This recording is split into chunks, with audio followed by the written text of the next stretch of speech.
your entrance to the premium market was in the early 50s, up until, correct me if I'm... that's correct. Yeah. That's why we came to Tampa. Up until then, basically, what the company did mostly is machine-made cigars, and you still do that, but back then it was the core business. Is that right? Our biggest selling cigars, say after World War II in the 40s, was a cigar called Cameo and Student Prince.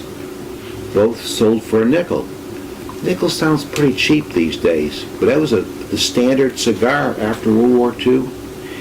And the early 50s, we were in Cleveland. We came from your old neck of the woods, Austria. We were in the early 50s, in the United States, there were 5 big companies dominating the industry, and they were trying to run the independents like our grandfather out of business. They wanted business all to themselves. All the 5 companies grew their own tobacco. Maybe it cost them $3 a pound. They would go to the marketplace and offer these farmers $6 a pound for a little bit of their needs. So they could always average down the $6 tobacco to what they grew themselves. But the independents, like our grandfather, didn't grow their own tobacco, so they were stuck with their cost of tobacco being $6 a pound. So my grandfather said, "This is crazy. We can no longer stay in this cigar business that he loved for 50 years, 60 years. So if we're going to stay in the business, we have to find a niche of the cigar business where the big fellas are involved." In the early 50s, the big guys were only involved in the mass merchandise cigars, not the premium cigars. So my grandfather said, "We're going to specialize in the premium cigar market. We don't have this unfair competition." And in the early 50s, there's only one section of the United States making premium cigars. That was Tampa, Florida. So at the age of 78, he moved his operation from Cleveland to Tampa. And Tampa then had 10 family-owned companies all making Cuban cigars. Cuban filler, Cuban binder, and Cuban wrapper. All premium cigars. The most popular one was a 26-cent Palma. Everyone had a 26-cent Palma. And that was our entree into the premium cigar business.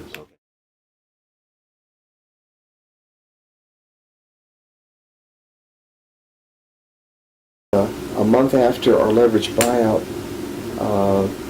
a manufacturer in Tampa, a friend of ours who did not do business named Carlos Fuente, wanted to close his factory. And he was making a brand called Moya, M-O-Y-A. So it's a bundle cigar. And he wanted to close his factory, concentrate on his factory in Santiago, Dominican Republic. So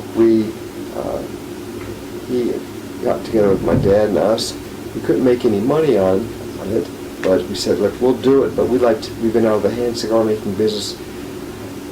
We've known you all of our lives here in Tampa, and we'd like to start making cigars by hand.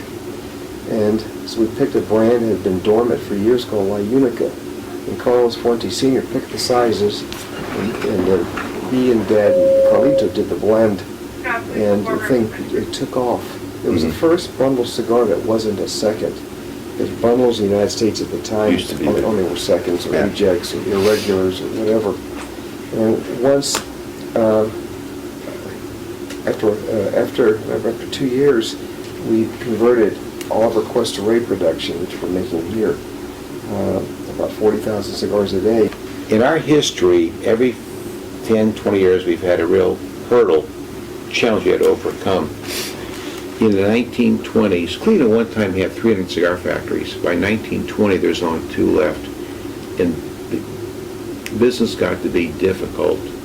There was a big recession in Cleveland, so my grandfather merged with the only other cigar manufacturer left in Cleveland, the Mendelsohn Company. And my grandfather had a pretty big ego. He wanted to be president. He worked a deal with Mr. Mendelsohn. Mr. Mendelsohn said, "I want to have my name first."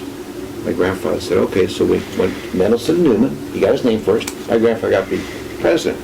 But Grandpa JC knew that Mendelsohn and Newman would be a mouthful, that before we knew it, it was shortened from Mendelsohn Newman to M&N, which it was.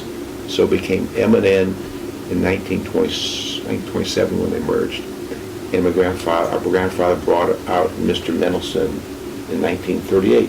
We kept the name M&N up until we decided to change it in 1997.